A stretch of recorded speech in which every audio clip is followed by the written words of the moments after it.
Pour ce mois de février, on vous emmène à Madère, le jardin de l'Atlantique, une île portugaise au large du Maroc. On a commencé notre visite par la ville de Funchal avec son marché tropical. Et oui, encore un marché, on adore vraiment ça. Vous pouvez découvrir des fruits de la passion de goûts différents, des fleurs tropicales, des dattes de Madère et le poisson qui est la spécialité.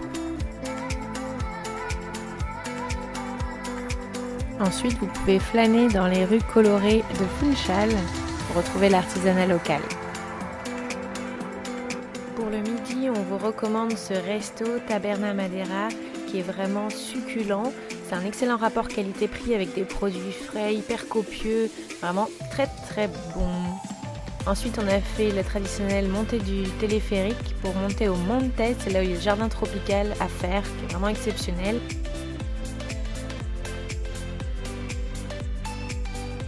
L'autre attraction du Montes, c'est cette descente en osier à toute vitesse. On n'a pas tenté, mais ça avait l'air rigolo.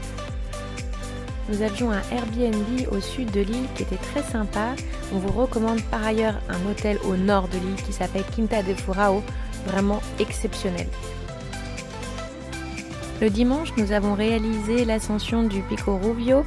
En fait, c'est une randonnée qui est assez difficile de 6 heures, pour lequel il ne faut pas avoir le vertige, c'est assez vertigineux. Les chemins sont vraiment à bord de falaises, c'est vraiment très très beau. On se croirait dans le Seigneur des Anneaux.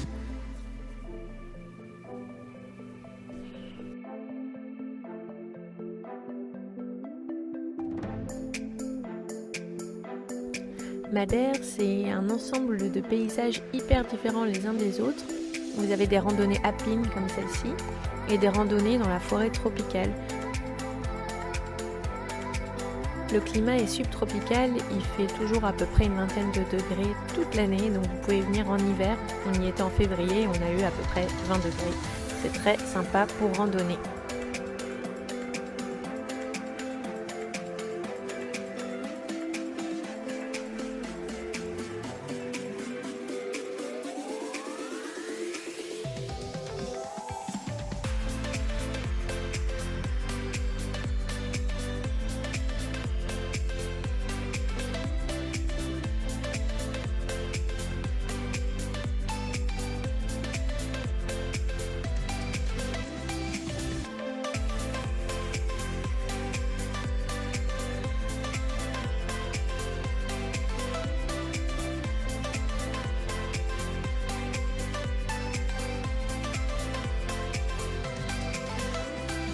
La dégustation d'une pastéis de nata à la fin de la rando est un vrai must-have.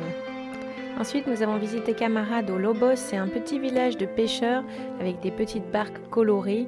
On voit des pêcheurs qui font sécher la morue. C'est assez typique, c'est très sympa.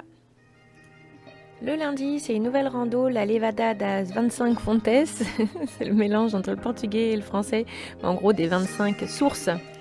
C'est vraiment une levada super sympa, on suit le petit ruisseau, elle n'est pas vertigineuse, elle n'est pas difficile.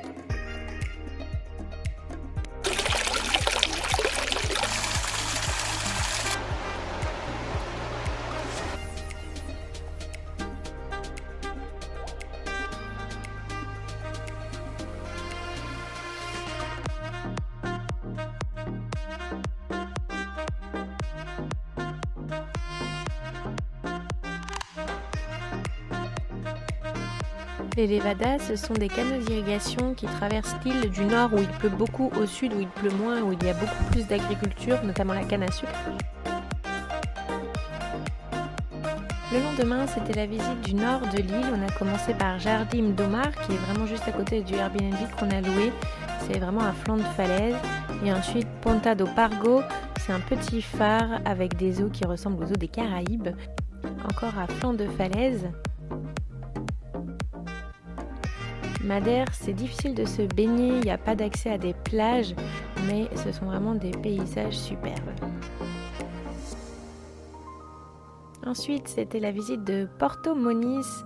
C'est un endroit sympa où il y a des piscines naturelles où on peut se baigner. Bon, on ne s'est pas baigné, il faisait quand même assez froid, il y avait du vent. On a visité une cave qui s'appelle la cave de vin de Madère Barbeito. C'est pas juste pour la cuisine, le Madère c'est très bon. C'est plus sucré que le Porto, un peu différent, vraiment il faut tester. Il y a de toutes les couleurs bien sûr. Le mercredi, c'était encore une rando Ponta do São Lourenço. C'est une avancée sur la mer qui est vraiment magnifique avec des formations géologiques très particulières. On voit vraiment les concrétions et en fait ça arrive sur un phare encore une fois. Il y a cette oasis, on a l'impression qu'on est en plein désert. Donc c'est vraiment des paysages hyper différents en très peu de temps. Ça dure 3 heures aller-retour. C'est vraiment très très beau. C'est déjà terminé, c'était notre deuxième voyage à Madère. On aime vraiment cette île pour ses randos, son paysage tropical et son dépaysement à 3h30 seulement de Paris. Si vous avez aimé cette vidéo, n'hésitez pas à liker, commenter et vous abonner. À très vite!